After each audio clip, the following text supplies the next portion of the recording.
Bonjour à tous. Je finis ma préparation. C'est bon. Alors, ce matin, on m'a dit de parler du baptême. Parfois, on peut choisir ce qu'on va partager, parfois pas.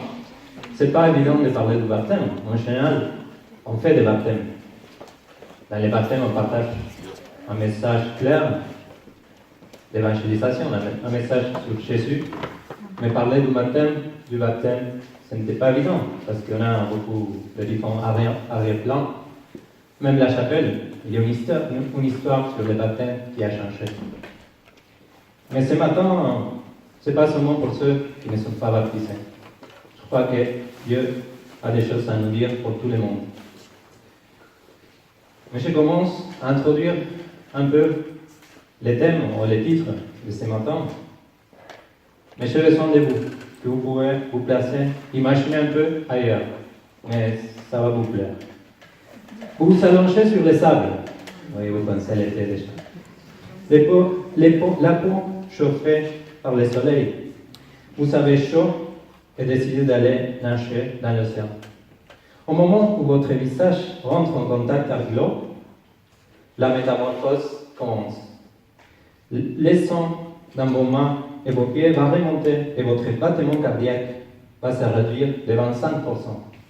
Si vous choisissez de plonger, cette transformation sera plus profonde encore.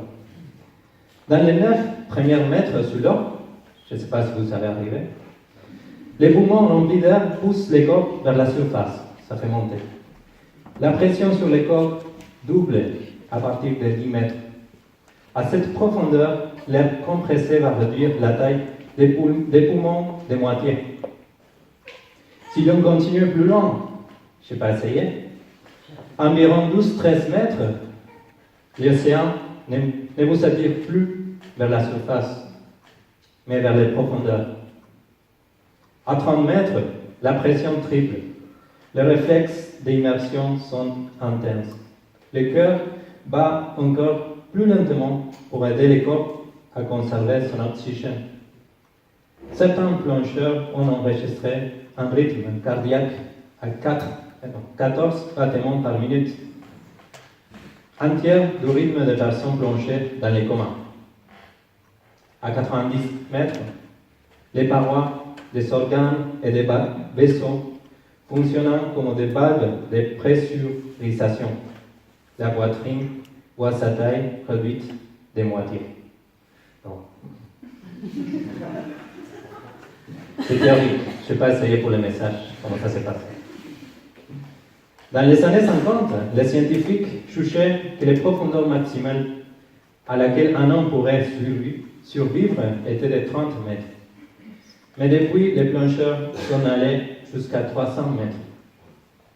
Le record d'un plongée autonome a été obtenu en 2014 avec une profondeur de 332 mètres. Vous savez, c'est une machine, c'est évidemment. Tu ne retiens pas l'air, ils sont quand même de l'oxygène, mais avec son corps. Avec un peu de triche, je ne sais pas si vous connaissez James Cameron, le réalisateur du film Titanic.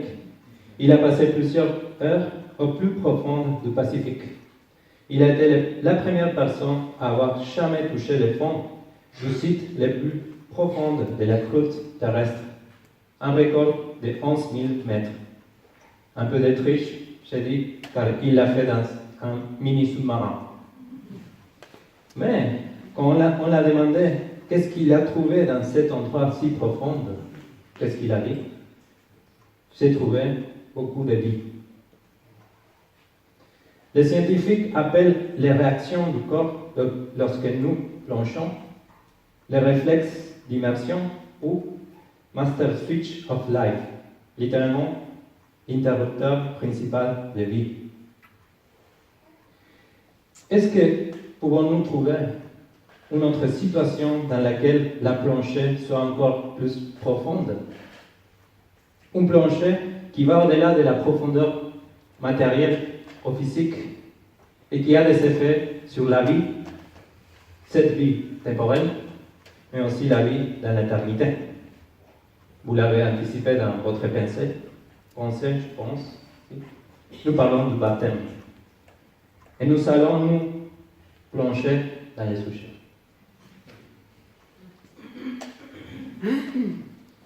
Dans le Nouveau Testament, le baptême est institué par Jésus lui-même. Ça, c'est important. Comme l'un des deux gestes significatifs majeurs de la démarche chrétienne, avec la Sainte Seine, que nous allons faire aujourd'hui aussi, qui sont appelées des ordonnances, aux symboles, ou parfois des sacrements. Jésus a dit, « Allez donc, faites de toutes les nations des disciples, baptisez-les au nom du Père, du Fils et du Saint-Esprit. » Vous le trouvez sur Matthieu 28. Donc c'est Jésus lui-même qui a institué le baptême. Pour nous, le baptême est associé à la confession personnelle de la foi du baptisé. C'est le signe visible d'une réalité invisible déjà présente dans la personne. C'est quelque chose de visible pour nous, mais d'une réalité invisible qui était déjà présente. Le baptisé, si vous avez participé à des baptêmes, il est entouré par l'Église dont il fait partie, confesse sa foi en Jésus-Christ, exprime sa reconnaissance à Dieu pour sa grâce et affirme son désir de servir le Seigneur. Ce jour de choix nous pose cependant certaines questions, car c'est une situation assez importante dans notre cheminement spirituel. J'aurais dit, le message à vous partager ne vaut pas seulement pour ceux qui ne sont pas baptisés. Se rappeler de notre engagement public envers Jésus va nous motiver de suivre le chemin naturel de maturité comme des disciples de Jésus. Voyons ensemble l'avant, le pendant et l'après du baptême. Qui faudra-t-il baptiser? Bon, d'abord, je fais un avant-propos dans les questions du baptême. Je dois me placer parfois, et souvent vous direz, ce n'est pas ce que je pense, ce n'est pas ce que j'ai appris. Mais je vais partager ce que j'ai trouvé dans la parole de Dieu. La seule condition pour se baptiser, selon la Bible, c'est la conversion. Le Nouveau Testament n'évoque pas d'autres conditions d'accès au baptême que la foi. Et c'est repris à plusieurs endroits. Dit autrement, faire une profession de foi crédible en Jésus-Christ. Ça, c'est une chose. Mais ensuite, ça nous amène à une question. Si dans la Bible, il faut que la foi, et il y a des cas où le baptême est un média après acceptation par la foi en Jésus, pourquoi faire une préparation? C'est une question que moi-même me suis posée. Si dans la Bible, il y a des cas où la personne dit « Oui, je crois en Jésus », et comme je l'ai mis aussi dans les titres, « Qui empêche de me baptiser ?» Pourquoi on fait une préparation au baptême, pré-baptême, ou des choses comme ça? Je pense que l'équilibre est préférable, mais nous savons des extrêmes, nous allons voir. Dans l'histoire de l'Église, ou dans l'actualité, les préparations pré-baptême ont parfois pris des dimensions importantes, faisant du baptême la conclusion d'une période d'enseignement assez prolongée au risque de ne pas aboutir au but. Par des mots simples, si c'est trop long, parfois la personne dit « je ne me baptise plus ». Moi-même, j'étais surpris de découvrir qu'on pouvait préparer une personne pour se baptiser pendant l'année entière. Je ne sais pas, je ne connais pas où vécu, mais quand nous sommes arrivés en France, ce n'était pas à la chapelle, c'était notre église. Une personne s'est préparée pendant un an, et je me suis dit, pourquoi? Je me suis dit, il ne faut pas exagérer. Mais à l'autre extrême, voyons ensemble une vidéo de baptême qui s'est passée à Venezuela. Esta experiencia es inolvidable, es demasiado hermoso. Para mí fue un antes y un después. Pero para el mundo y empezó una vida para Cristo. Ese viejo hombre quedó y ahora soy una persona nueva. Esta experiencia ha marcado mi vida para siempre. De verdad que no hay otro lugar donde quiera estar sino solo con Jesús. Yo los bautizo en el nombre del Padre, del Hijo y del Espíritu Santo. Amén. Bon, vous êtes choqués ou vous connaissez ça. Il y avait presque 100 000 personnes qui se sont baptisées ce jour-là. Ça vient de l'Amérique du Sud, mais même pour moi, c'est choquant. Vous imaginez que la constatation de la foi de chaque personne est quasiment impossible. La vidéo va plus loin, je fais un peu de recherche sur l'Église, etc. Mais c'est pour montrer un peu les extrêmes que j'ai trouvés. De prendre une préparation trop longue, que ce n'est pas biblique, ou de faire des choses comme ça, où les personnes, peut-être, ils ne sont rien compris. Je répète, pour moi, le bon équilibre est préférable. Donc, pour cela, le contexte est important. À l'époque des premiers baptêmes, au livre des Actes, il n'existait pas la liberté religieuse en soi, comme nous connaissons. Pareil de nos jours pour certains pays où il y a la persécution des chrétiens. Dans ce type de contexte, pourquoi attendre à se faire baptiser, si même la vie, souvent, peut être achevée le lendemain? Mais dans les pays où c'est possible, la liberté, comme la France, moi-même, j'ai une expérience. L'année dernière, quelqu'un m'a demandé de se faire baptiser. Une semaine avant qu'on avait mis la date de baptême, et j'ai eu un entretien, et j'ai dû dire non. Je lui ai dit, on ne va pas baptiser comme si on serait des marques de baptême. Mais je lui ai dit, parce qu'il y a un contexte. C'est clair, la Bible n'exige pas un temps de préparation, mais dans les contextes, il fallait agir.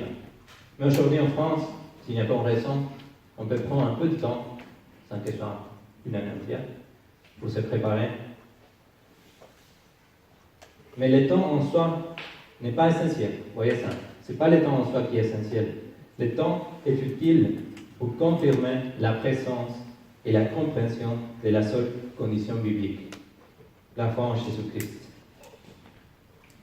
Si bien, je répète, il est conseillé de vérifier la seule condition biblique de la foi, et donc veiller à ce que soit bien compris l'essence et les enjeux du geste.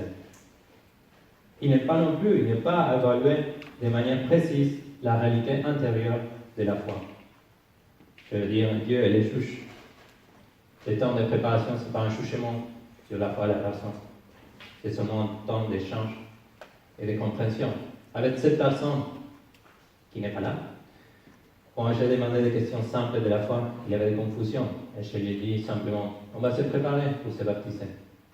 Mais seulement cette semaine, c'est trop tôt. Mais il est vrai aussi que la préparation permet une autre chose, d'évoquer la dimension communautaire de la foi.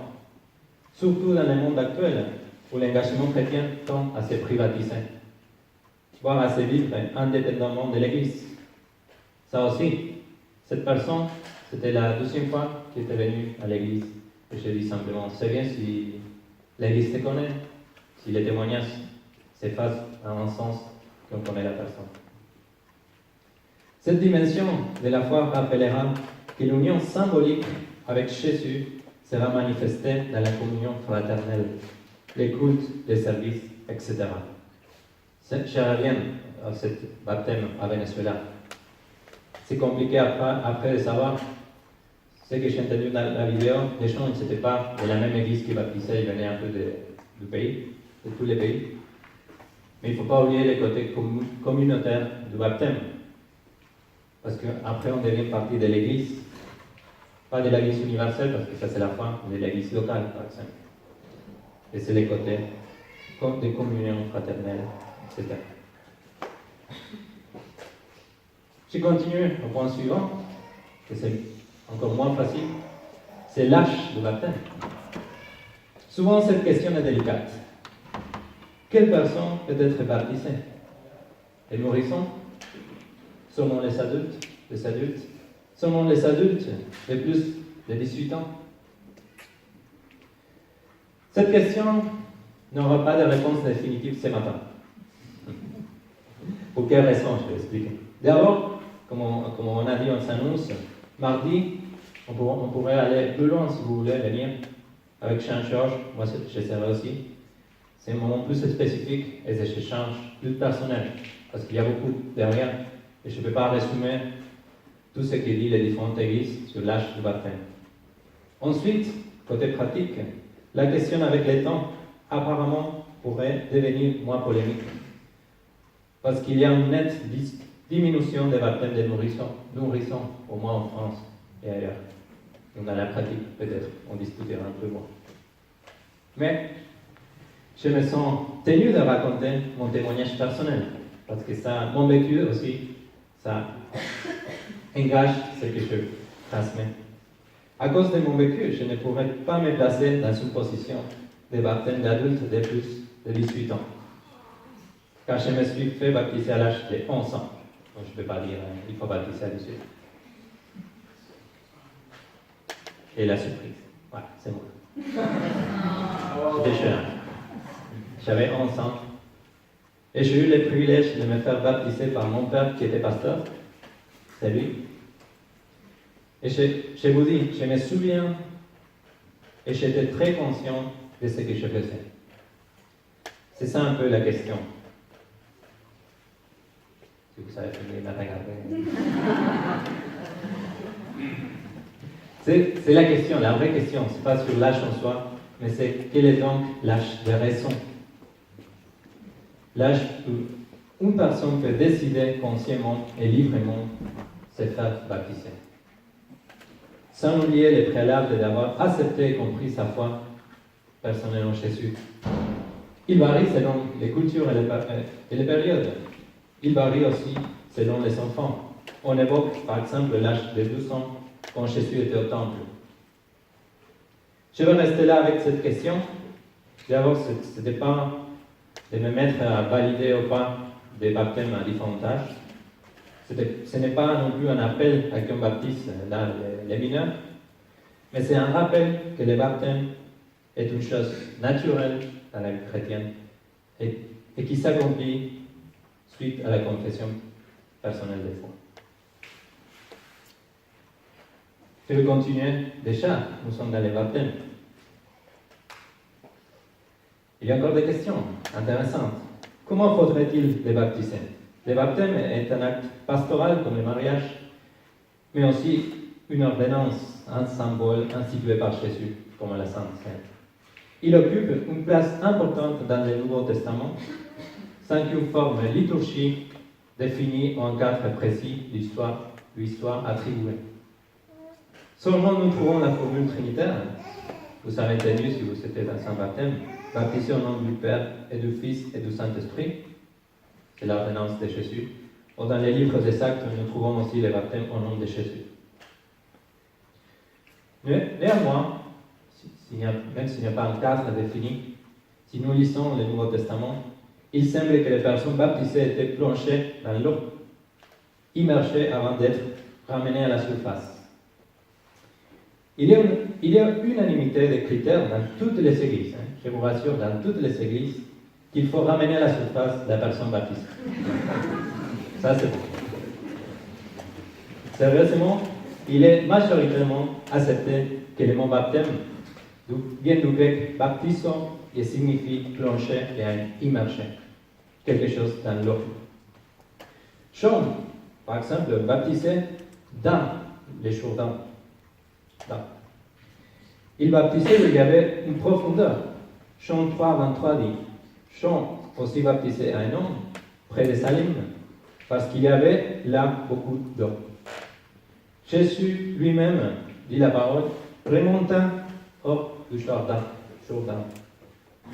Il y a encore des autres exemples qui ont pris pour dire dans le Nouveau Testament, les baptêmes se passent avec immersion. Donc, le baptême par l'immersion semble préférable et cette manière doit être le principe. Mais une modification partielle du rite ne suffirait pas à l'invalider. Je passais, pour ceux qui connaissent, le milieu baptiste, où là, ils sont assez fermes sur certaines choses. Et moi, je me suis gagné un peu de feu. C'est coupé? Voilà.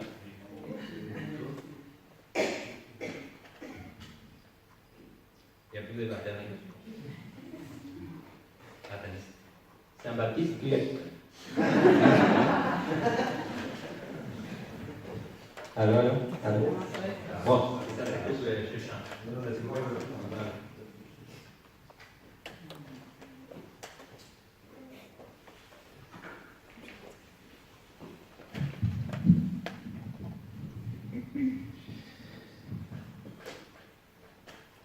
J'arrive.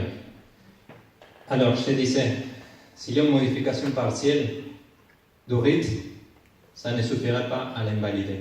Par exemple, il y a des situations exceptionnelles où l'aspersion, que c'est le versement d'un peu d'eau sur la tête, pourra être valide. Par exemple, dans un pays où il y a la guerre, un pays où il y a la persécution des chrétiens, ou simplement quand il y a une personne qui ne peut pas bouger, qui ne peut pas aller dans un endroit où c'est un marché. Et même j'ai trouvé un écrit chrétien des années 150, qui s'appelle les Didache, je pense, qui évoque les conditions matérielles du baptême. Ce n'est pas la Bible, mais c'est un écrit de l'époque, admettant qu'on peut s'écarter partiellement des conditions initiales sans modifier le sens de la pratique. Je vais lire les passages. Baptiser dans l'eau vive. S'il n'y a pas d'eau vive, qu'on baptise dans une autre eau. Eau vive parle un peu d'une rivière, un fleuve, quelque chose qui bouge.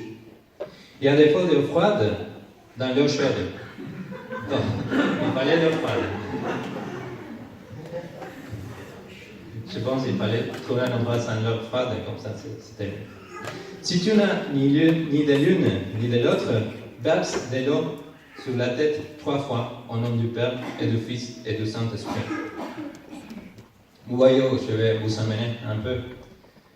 La Bible a des exemples, mais ne donne pas non plus un cadre très spécifique. Et même moi, que je viens d'un milieu baptiste, j'ai dû beaucoup réfléchir dans mon histoire personnelle. Et je vais vous amener encore plus loin. Est-ce que c'est l'effet extérieur de l'eau qui donne validité au baptême? C'est l'eau qui donne la validité au baptême. Je pose cette question de manière intentionnelle pour vous amener à une pratique un peu plus de nos jours que je pense que la plupart ne connaissent. She says, I've made up my mind to stop being afraid of being baptized. But now I finally feel like I'm able to put that aside and take the plunge. I am finally ready. I love that. You're ready to take the plunge. So because of your faith, because of your love for God's Word, I baptize you in the name of the Father, and of the Son, and of the Holy Spirit.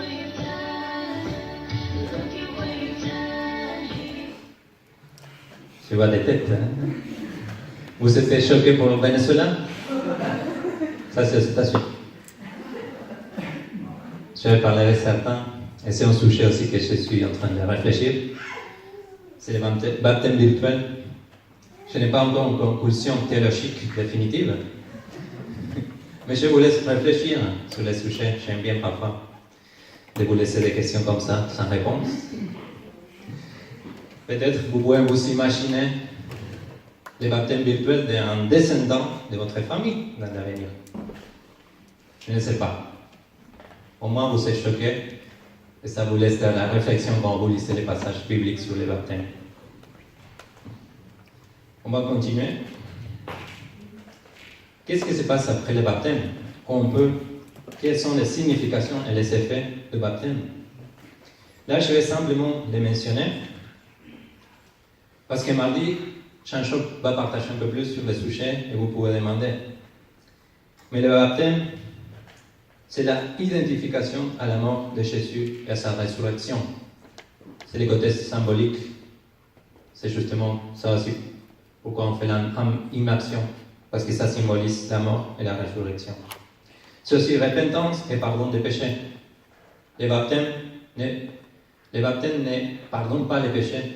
Ça, c'est la conversion, mais c'est symbolique pour rappeler ce qu'a fait Jésus pour nous. C'est la vie nouvelle, c'est aussi un don du Saint-Esprit, c'est aussi l'appartenance à l'Église, c'est aussi un appel à la sanctification et au service. Vous voyez tous les passages. Et aussi le baptême, pour moi et pour nous, ce n'est pas nécessaire au salut. Sinon, nous ne serons pas justifiés par la foi seule, parce que ça serait une ordre.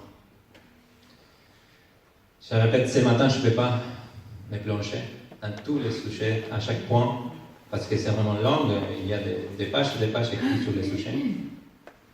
Mais je voulais rappeler des choses que la chapelle, plus ou moins nous croyons. Mais aussi, je vais partager, après le baptême, des témoignages. Si vous étiez là, l'année dernière, on a fait 3 baptêmes. J'ai pu demander à César et Mélina. Vivian, pour ceux qui ne connaissent pas, elle est brésilienne, elle est au Brésil. Parfois, je suis arrivé à la contacter, mais là, elle n'a pas lu les messages avant dimanche. Moi, je passe son témoignage. Mais je vais lire ce que César et Mélina m'ont partagé de ce qu'ils ont vécu ces jours-là. César, lors du baptême, j'avais une joie tellement débordante qu'avant que tu ne finisses de parler, j'avais déjà dit oui. C'est vrai. J'étais, je pense, au nom du Fils et il a dit oui. Ce qui est sûr, c'est qu'après le baptême, j'avais la ferme conviction de ne plus vivre dans les péchés. Mélina, elle est en Argentine, mais elle m'a écrit. Pour moi, la journée de mon baptême a été très spéciale. C'est un jour qui m'a montré et donné une définition de la communauté. Je veux dire que j'ai pu avoir autour de moi toutes les personnes qui ont un impact dans ma vie et qui m'ont, de près ou de loin, permis de prendre cette décision. Et de pouvoir les montrer au monde et à Dieu que j'offre ma vie pour lui, m'a rendue très heureuse et fière. Ça a été une journée riche en émotions pour moi. La fin de quelque chose et le commencement d'une autre, et cela de manière assez littérale. Car ce fut aussi un moment qui m'a permis de voir une dernière fois ma famille réunie autour de moi avant mon départ en Argentine. Cette journée m'a marqué profondément et je suis ravi parce que je souhaite ne jamais l'oublier.